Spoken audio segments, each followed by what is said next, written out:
Morning. काल मागच्या व्हिडिओजमध्ये आपण बघितलं होतं आणि कालच्या व्हिडिओजमध्ये जे बघितलेलं होतं ते म्हणजे बफर सोल्युशन आणि बफर सोल्युशनचं मेकॅनिझम हे बघितलेलं होतं. बफर सोल्युशन म्हणजे काय, ज्याला डेफिनाइट पीएच आहे, ओके, आणि which resist the change in to the pH value when kept for a longer period of time for further dilution or when you are adding a strong acid or a strong base. हे आपण buffer सोल्युशनचं बघितलं. त्यात acidic buffer and basic buffer हे character बघितलं. मग आता इथं पुढचा जो पार्ट येतो that is nothing but that derive the relationship between the pH of the acidic buffer, okay, and pOH of the basic buffer. ह्याचं रिलेशन डिराईव्ह करायचं आहे. म्हणजे derive the relation for a pH of a acidic buffer and dissociation constant K ह्याच्यामधलं आपल्याला काय करायचं आहे, relation derive करायचं आहे. Dissociation constant K and pH of the acidic buffer.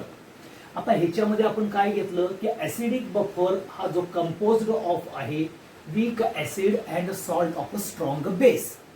म्हणजेच तुम्हाला माहिती आहे HA is nothing but weak acid and BA is nothing but a salt of a strong base. कारण ऍसिडिक बफर कसं आहे, सॉल्ट ऑफ अ म्हणजे particular it is a mixture of a weak acid and salt of a strong base.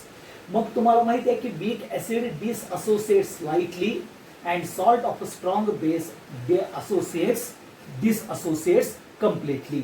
आणि म्हणून मग इथं आपल्याला HA जो आहे तो पार्शल आपल्याला डिसअसोसिएशन मध्ये जातो आणि BA आहे हा कम्प्लिटली डिसअसोसिएशन मध्ये जातो. मग आता मी काय करणार पुढं, applying a law of mass action. Applying law of mass action हा कुणाला करणार आहे, इक्वेशन ए ला करणार आहे. ओके, इक्वेशन ए ला law of mass action apply करणार आहे. म्हणजेच काय होईल बघा, KA is equal to H plus into A minus divided by HA हे येणार. बरोबर आहे. मग आता काय करतोय मी बघा पुढं की hydrogen ions concentration H plus ions concentration equal to काय येईल, KA into HA divided by A minus येईल. हे आपण करून घेतलं. आता तुम्हाला माहिती आहे की concentration of HA is nothing but concentration that is sorry हे आपण फक्त इनिशियल कॉन्सन्ट्रेशन म्हणूया. इनिशियल कॉन्सन्ट्रेशन ऑफ ऍसिड हा येईल आणि A minus is the initial concentration of salt आपण असं म्हणूया. म्हणजेच ऍसिड अँड सॉल्ट. म्हणजेच काय करूया आपण, हे इक्वेशन 1 मध्ये ऍसिड अँड सॉल्ट मेन्शन करूया आपण. म्हणजेच काय येईल बघा, H plus equal to KA into HA म्हणजेच concentration of acid divided by salt येईल. आता ह्याच्यामध्ये काय करूया, पर्टिक्युलरली बोथ साइड्सचा निगेटिव्ह लॉगॅरिथम घेऊया. Taking negative logarithm to the base 10, okay, of both side हा तुम्ही घेतला.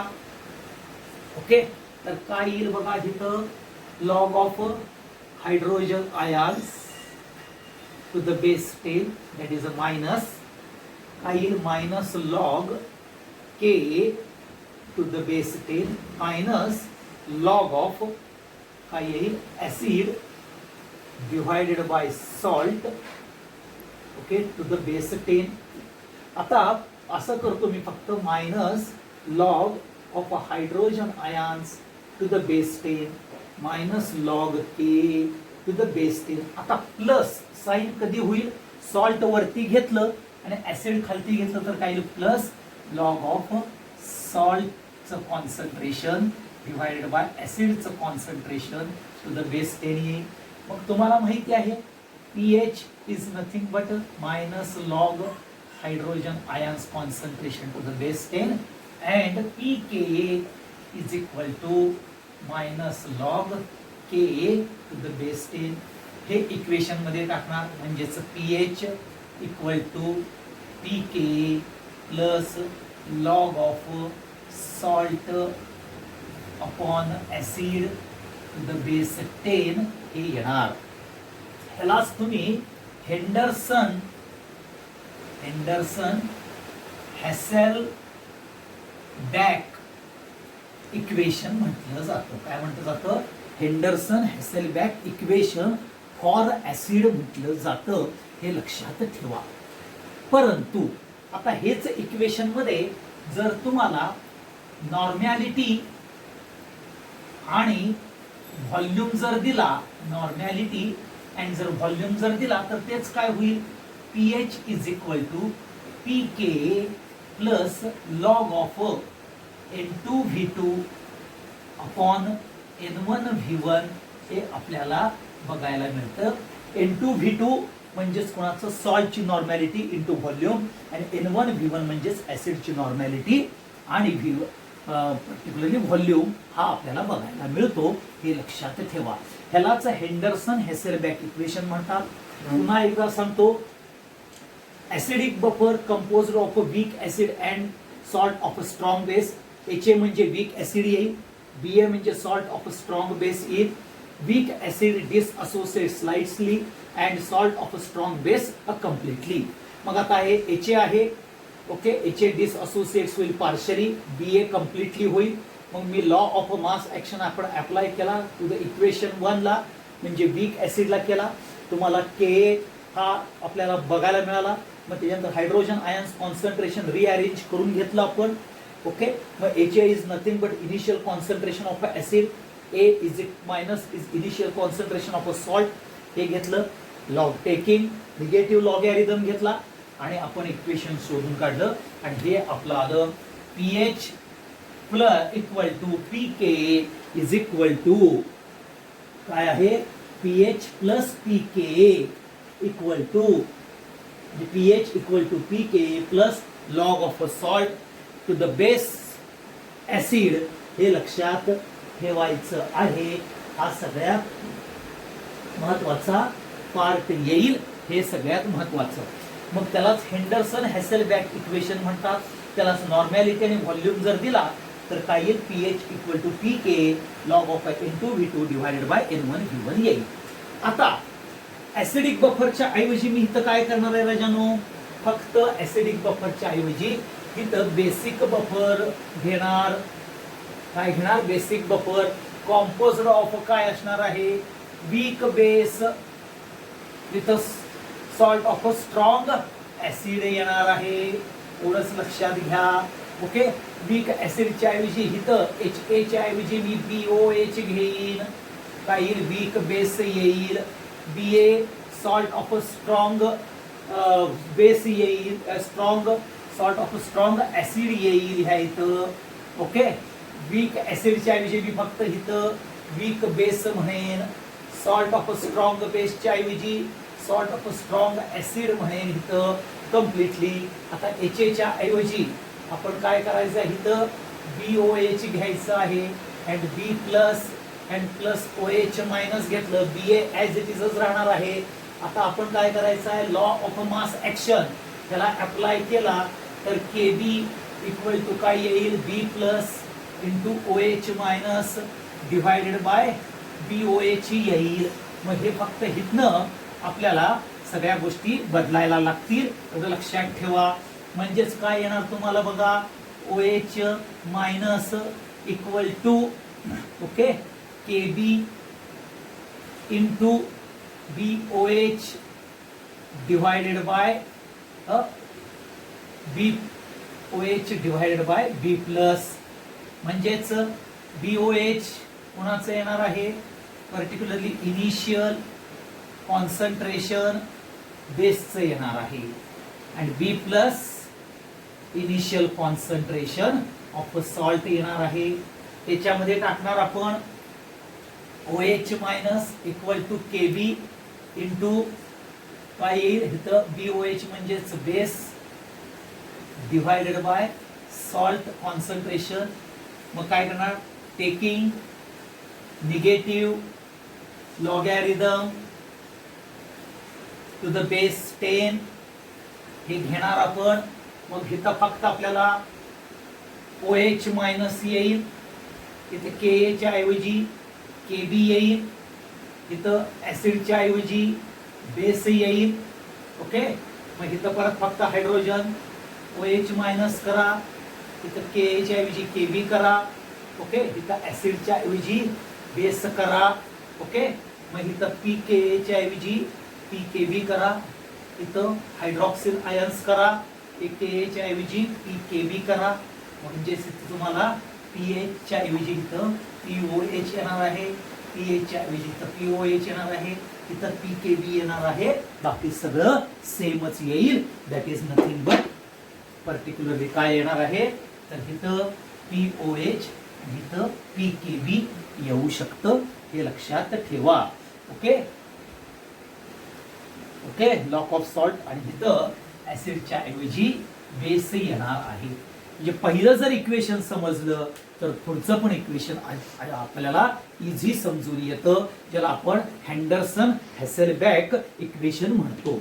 आता हे झालं बफरच्या बाबतीतलं ऍसिडिक बफर आणि बेसिक बफरचं त्यांचं relation with dissociation constant either K or KB हे आपण बघितलं.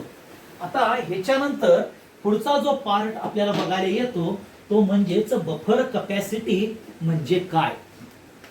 आता बफर कपॅसिटी म्हणजे काय तर buffer capacity is nothing but it can be buffer capacity is denoted by phi. So phi equal to, आता हे लक्षात ठेवा बफर म्हणजे काय माहिती आहे ना. बफर सोल्युशन म्हणजे की particularly which has a definite pH and which resist the change in pH. Okay, which resist the change in pH हा महत्वाचा पार्ट येतो, हे लक्षात ठेवा. म्हणजेच इथं buffer capacity is nothing but a number of moles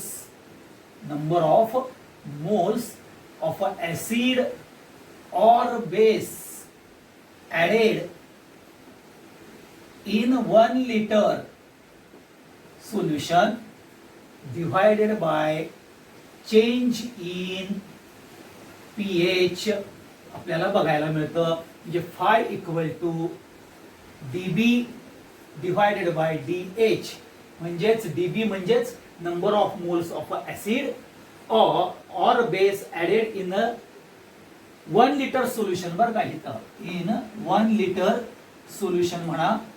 okay, divided by change in pH, तो small change येतो. आणि इथं डी चेंज इन pH म्हणजे DPH small change in pH हे तुम्हाला बफर कपॅसिटी काढता येते. एवढं लक्षात ठेवा, हा सगळ्यात महत्वाचा पार्ट येतो. आणि इथं DB म्हणजेच number of moles. Okay, number of moles of acid और बेस असणार आहे, हे लक्षात ठेवा. आणि ह्याच्यावरून तुम्हाला how much resistance which can be shown by a buffer, okay, हे कॅल्क्युलेट करता येतं. हा सगळ्यात महत्वाचा पार्ट येतो, हा सगळ्यात important.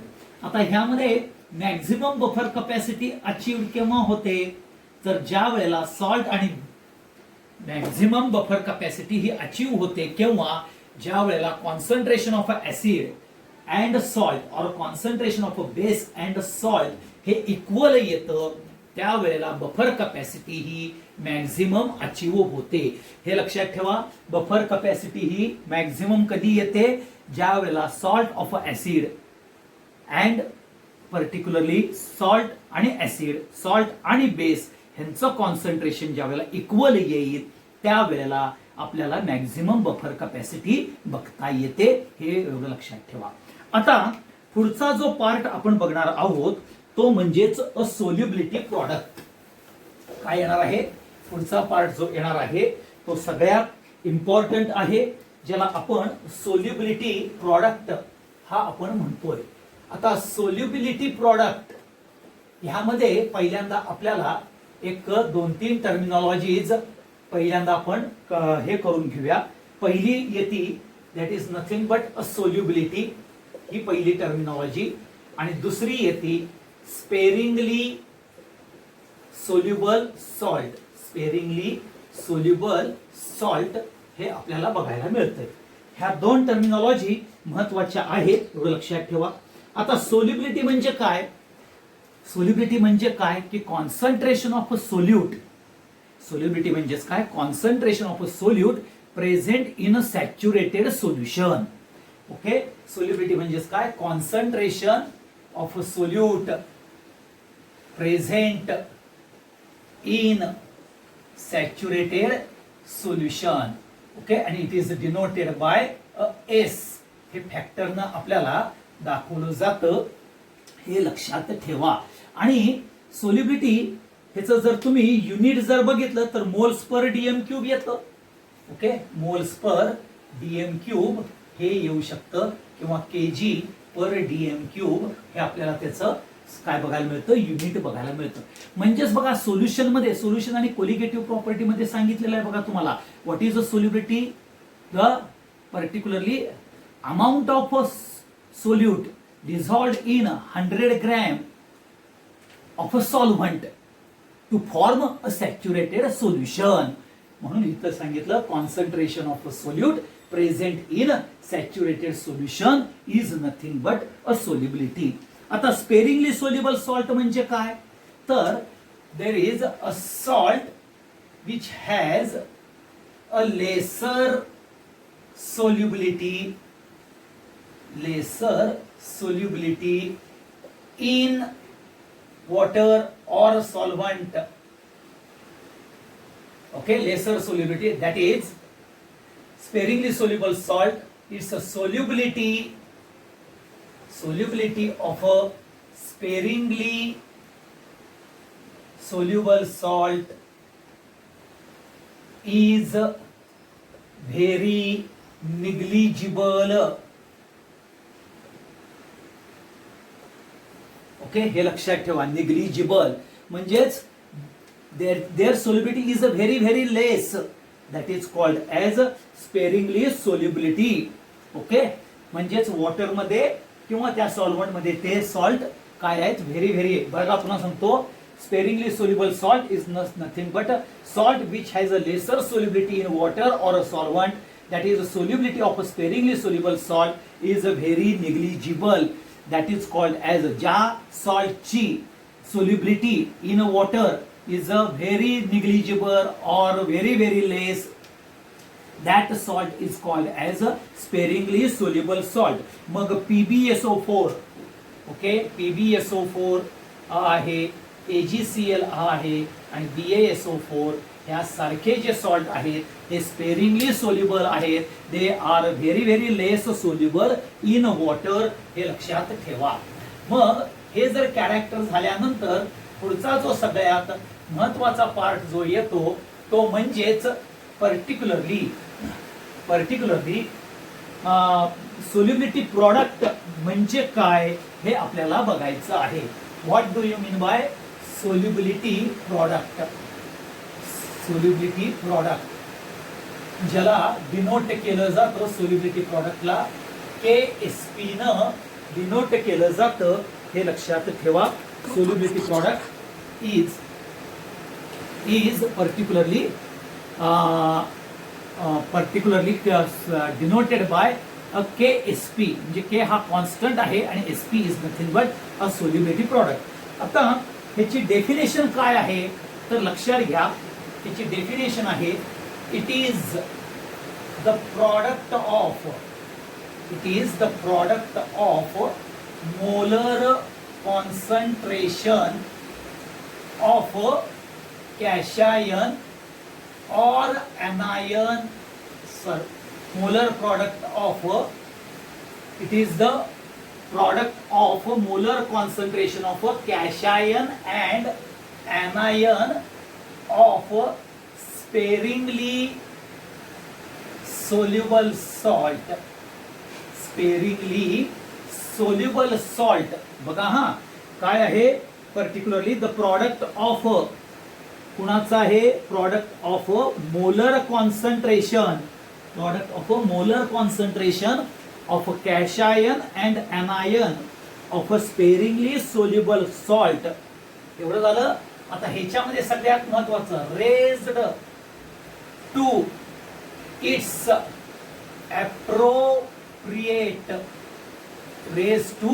appropriate power, raised to its appropriate power in saturated solution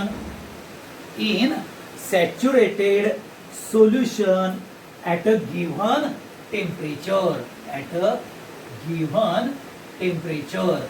हे म्हणजेच डेफिनेशन आहे. काय आहे?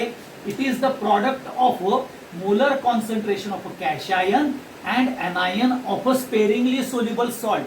आता स्पेरिंगली सोल्युबल सॉल्ट म्हणजेच कसं आहे की त्याची सोल्युबिलिटी लेस आहे, म्हणजे त्याच्यामध्ये कॅशायन अँड एनायन जनरेट होणार, परंतु ते स्मॉल व्हेरी स्मॉल एक्सटेंट मध्ये जनरेट होणार. And they particular cation and anion okay त्याचं molar concentration raised to its appropriate power in a saturated solution at a given temperature. म्हणजेच लक्षात ठेवा बाळांनो, जे काही कोइफिशियंट असणार आहे कुणाला ते सॉल्टला, म्हणजे समजा तुमच्याकडं एखादा असेल CA3PO4 ट्वाइस आला तर कॅल्शियमचे कॅशायन किती येणार आहे? 3 येणार आहे. PO4 चे एनायन्स किती येणार? 2. ही जी पॉवर आहे 3 आणि 2 okay that is a appropriate power म्हटलं जातं. हे लक्षात ठेवा, हा सगळ्यात इम्पॉर्टंट पार्ट येतो. मग आता ह्याचं एक्सप्लेनेशन काय आहे नेमकं हे आपण बघून घेऊया.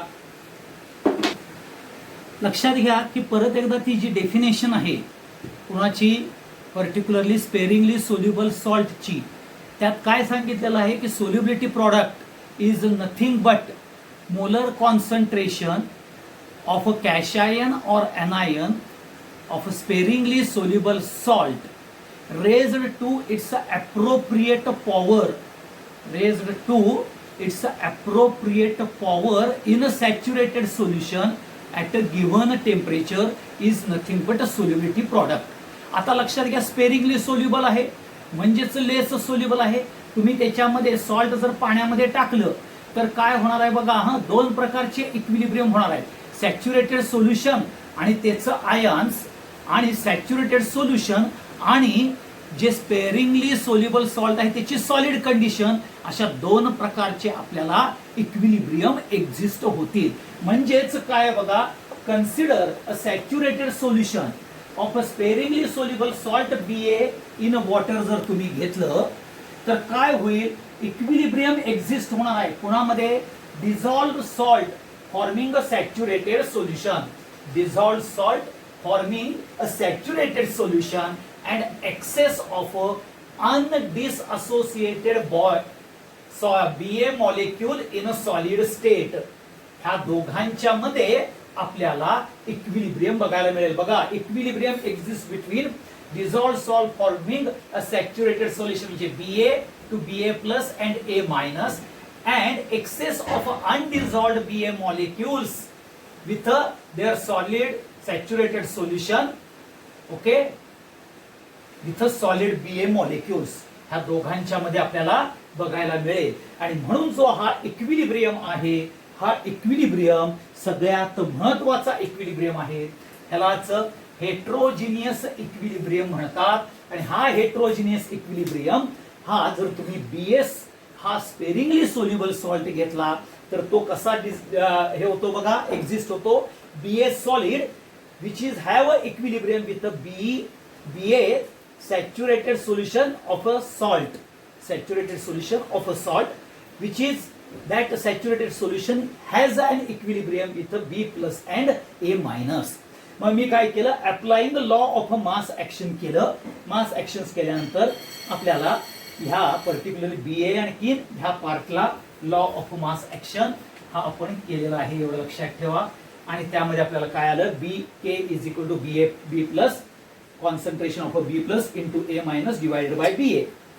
परंतु बीए कॉन्सन्ट्रेशन हे कॉन्स्टंट राहणार आहे, कारण which is have a equilibrium with the solid, आणि सॉलिडचं कॉन्सन्ट्रेशन तुम्हाला माहिती आहे, it is remains a constant. म्हणून K constant is equal to B plus concentration of B plus into A minus. So K S P is equal to B plus concentration of B plus into A minus. म्हणजेच काय सांगितलंय बघा, it is the product of molar concentration of cation and molar concentration of anion. आता पुढचा part आहे की cation and anion of a sparingly soluble salt raised to. आता ह्याच्या करता काय करतात की इन जनरल जर स्पेरिंगली सोल्युबल सॉल्ट घेतला आपण, okay, in general sparingly soluble salt BXAY जर घेतला आणि तो डिसअसोसिएट झाला इन सॅच्युरेटेड सोल्युशन मध्ये, तर काय होईल, BXAY raised to its appropriate power. हे जे आहे raised to its appropriate power x. Okay, आता x काय आहे, त्याचा कोइफिशियंट आहे x इंटू त्याचा anion काय येईल, b raise two plus y येईल, आणि तीन कॅश आयन आणि anion काय येईल plus y raise into b raise to minus x येईल. परंतु ज्या वेळेला तुम्ही कॉन्सन्ट्रेशन, आता हे रेज कुणा होणार आहे, x न रेज होणार आहे अप्रोप्रिएट पॉवर, आणि ह्याची कुणानं होणार आहे, y न होणार आहे. So therefore KSP is equal to b plus y. Okay, their concentration raised to x and concentration of anion A minus x raised to y.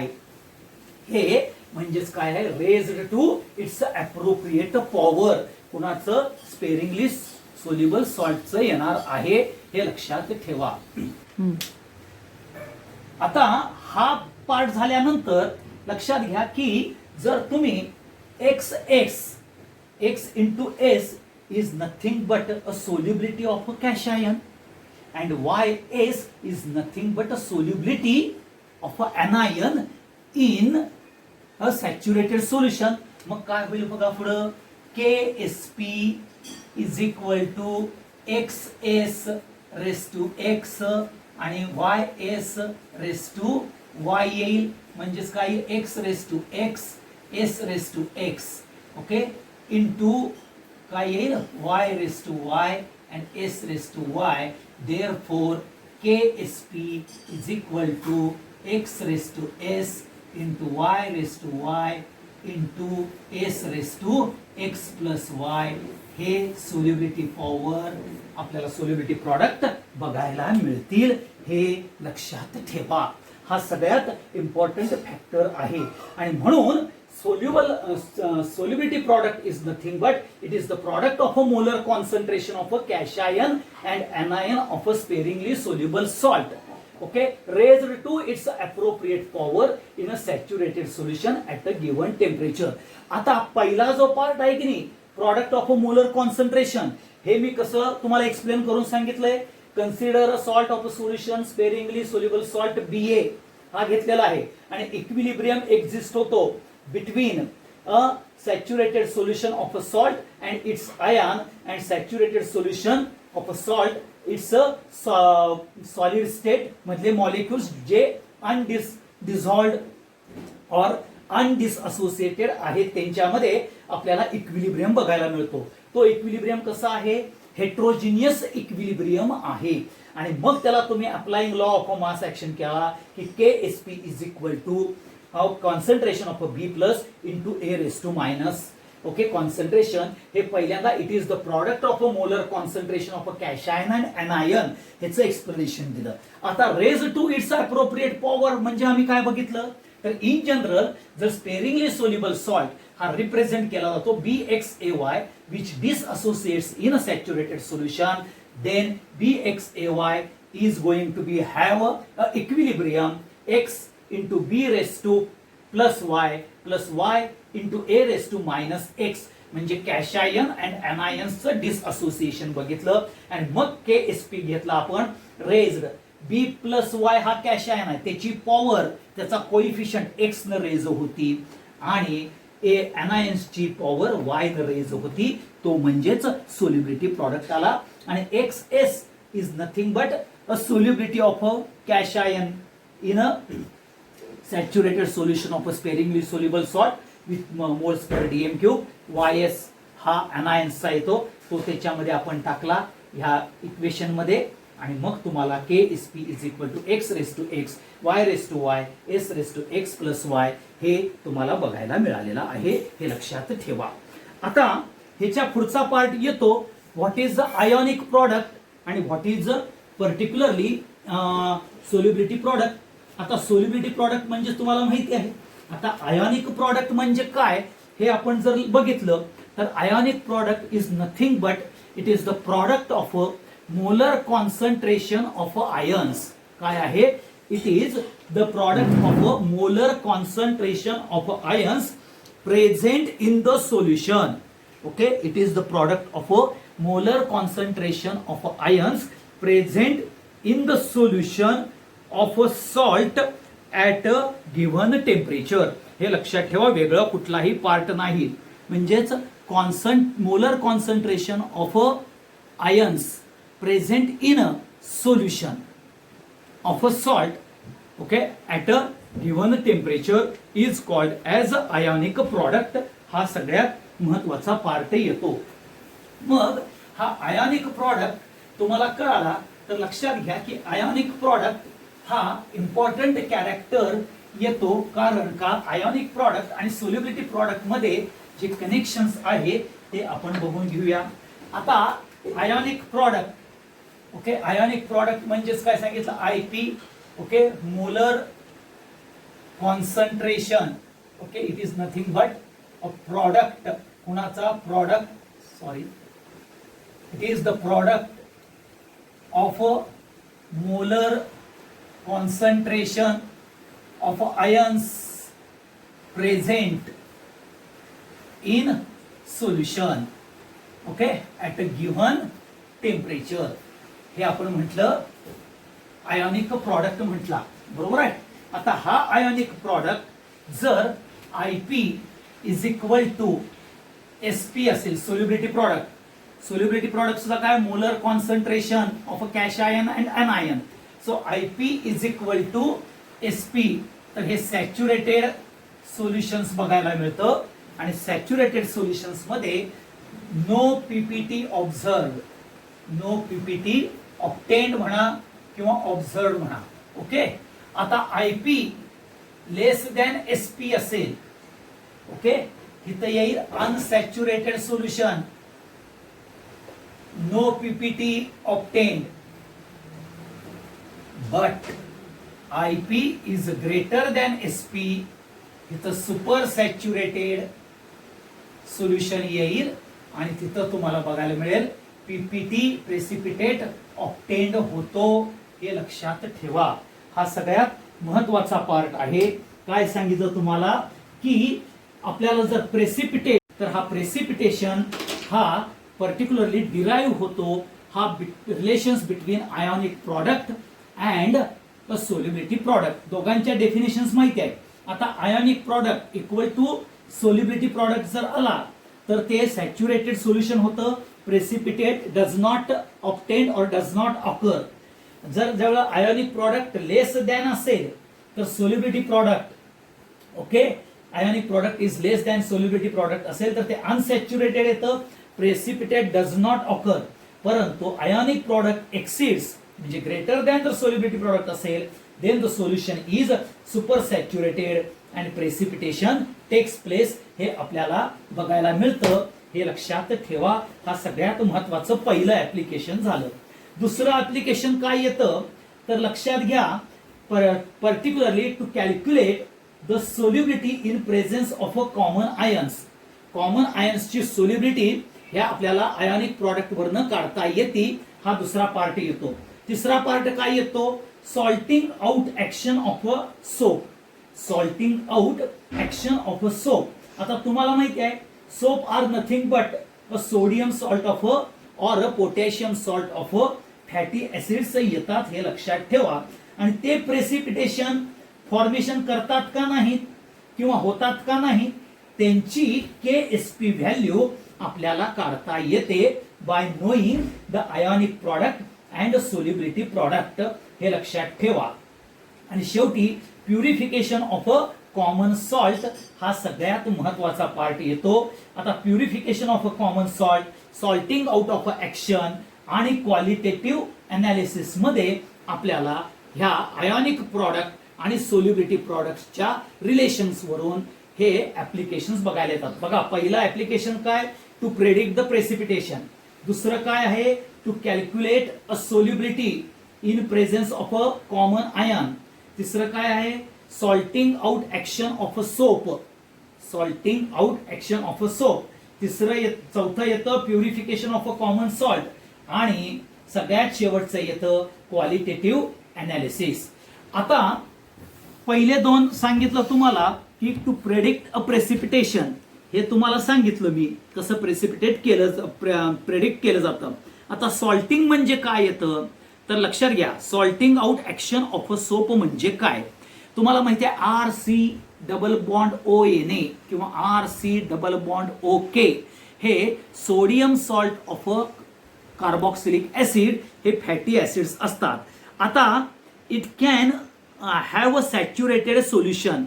ह्यांचं जे सॅच्युरेटेड सोल्युशन हे आपल्याला बघायला मिळतं इन सोप. ओके, म्हणजे RCOONA ह्यांचं saturated solution आहे आणि हा प्रेसिपिटेट फॉर्म करतो सोडियम क्लोराईड बरोबर. ओके, NaCl बरोबर तो प्रेसिपिटेट फॉर्म करतो. कारण तर RCOONA आणि सोडियम क्लोराईड मध्ये Na हा कॉमन आयन्स आहे आणि कॉमन आयन्स इन्क्रीज होतो आणि म्हणून आपल्याला प्रेसिपिटेशन फॉर्मेशन बघायला मिळतं आणि तिथं तुम्हाला salting out action of a soap हे काढता येतं.